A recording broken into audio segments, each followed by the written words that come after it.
Strongman split jerk 101. So I'm going to assume that you don't want to spend loads of time learning how to split jerk, but you see people doing it and you think, why are they doing that? It looks fancy or whatever. It's not that people don't do it because it looks fancy or they're going for style points. They do it because they've learned that it's actually a more efficient way to lift, all skill being equal. But most people just have put so much practice in with push press and strict press that they kind of stick with that and they stick to what they know. So I'm going to give you a couple of tips today that you can go away and practice. I'm going to try and deliver it from a strongwoman standpoint and not like a weightlifting kind of purist standpoint, if you will. So I'm not going to be too anal with the technique because I do believe that you can get such a huge benefit from doing a shit split jerk or very basic that may not look pretty and it wouldn't pass in a British weightlifting comp, but it's going to enable you to get a little bit more weight over your head on a floor to overhead. So I'll just give you a little demo.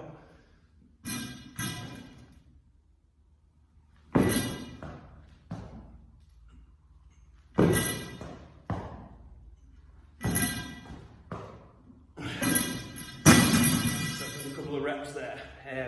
I think this will be really good for you to practice and learn with like a straight bar or an axle to start off with rather than a log, because a lot of people find the learning curve on the log a little bit more difficult. So give it a go on the axle. Yeah, give it a go on the axle because you'll find the dip a lot easier to control and therefore the bar path and stuff. So I'm going to assume that you're already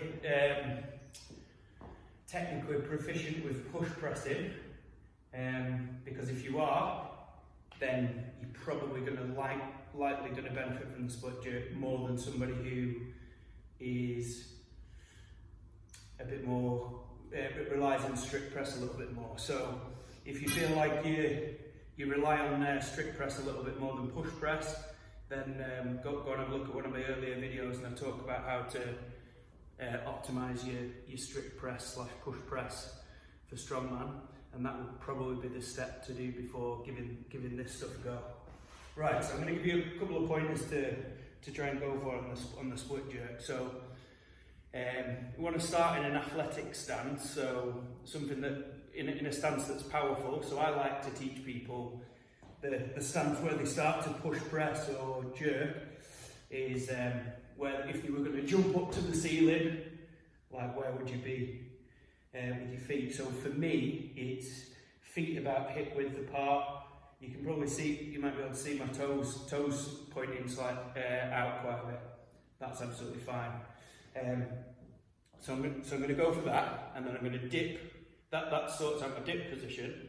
And then basically the benefit what you're having from the jerk is as you drive up exactly the same as push press. So if you did a slow-mo and compared your split jerk to a push press for someone who's good, you'd get to extension and they should be absolutely identical to here. And then the difference is with the push press, you go. With the push press you drive, and then finish with the arms and the triceps. With a split jerk, you go drive and yeah. So the benefit of that for somebody who, assuming that your overhead stability is good and you're confident with weights over your head, basically what you're doing, you're bypassing the need for upper body strength in the lift from shoulders to overhead. That's the aim of the game, because basically what you're doing, you're resting the weight on your torso and your skeleton in the rack position, and then you're driving with your legs to heave the bar. You're driving your body into the bar to heave it up to what eye height roughly, and then when you're at that position, instead of pushing through and letting the arms take over, you're still pushing into the bar, don't get me wrong, but you're focusing on pushing into the bar to push your body underneath it to find that lockout position. So let's do another demo. So as we drive up, so I'm extending and then dropping. So I'm trying to do a bit of a slow-mo, not great. But you can see that like I've worked on my overhead stability, so my overhead stability is good.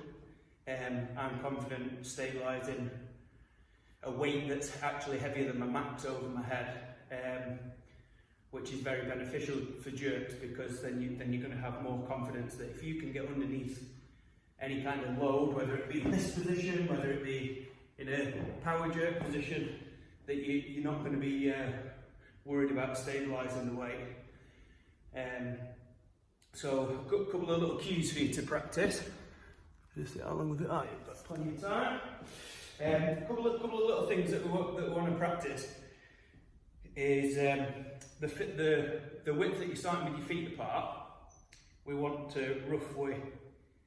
You see a lot of people, what they'll do is they'll jump in, and then they'll be very, very unstable with when they land, and then they'll be like, split jerking isn't for me, it's too difficult, I feel like I'm losing my balance, etc. So what you do is ideally have it just jump a little bit. If you're watching me square on, as we jump out, we're almost jumping out a little bit wider to create that wider base, which is going to be more stable, and a longer base, which is going to be nice and stable. But if you can see that my torso height, because my legs are apart now, my torso height has gone from being tall to being lower, and that is the whole premise of the split jerk, is the fact that why you're going into a split position is because you are stabilising your torso lower, basically. Instead of standing here with my feet together, I'm lower in this position. So assuming that your overhead stability is good, you're going to be underneath the bar a lot better, which is going to transfer. So if you're better at getting underneath the bar, you're going to require less bar height to get a weight over your head. Because basically, if you watch people who are really good at jerks and you watch how far the bar moves, instead of when you start learning, you might be going up to here and then dropping and getting a little bit of benefit. But you'll see guys who are really good, and they're just literally just heaving it up to the chin and then dropping and pushing themselves underneath the bar. So I'm not saying you're going to be like that after a couple of sessions, but even if you're unstable in this landing position, as long as you're understanding what you're trying to do with the jerk and you're trying to get underneath that bar somewhat, then you're definitely going to find a benefit.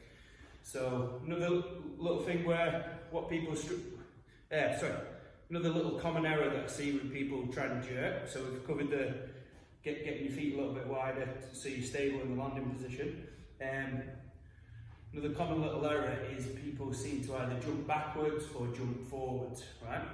Cue that I like to think of is, if you look at your torso, when you go into a split position, it should look like your torso is going down a trapdoor. So you're not jumping forward to get underneath the bar, you're not jumping back to get underneath the bar, you're literally just dropping down into the split. And in terms of distance apart as a starting point, just aim for pretty much equal. So we shouldn't be really jumping forward longer with the front leg. We shouldn't be lunging backwards with the back leg. It should just be fairly relaxed, fairly even. And that position there is quite easy to stabilise. See, a lot of people that try to learn jerks, they try and, I need to lunge down here, and they're just trying to get too low, which isn't going to transfer to bigger weights anyway, because if they try and receive a big weight there, most people are just going to get buried by it. So, good little recap on your split jerks.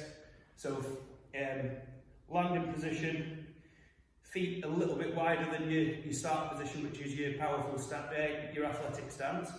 In terms of distance apart, we should be looking equal, pretty much, from your starting position.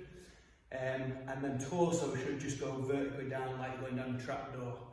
Good little thing to practice at home is if you draw a little X on the floor, and then use that as your starting point, and then you can see where your feet land as a reference.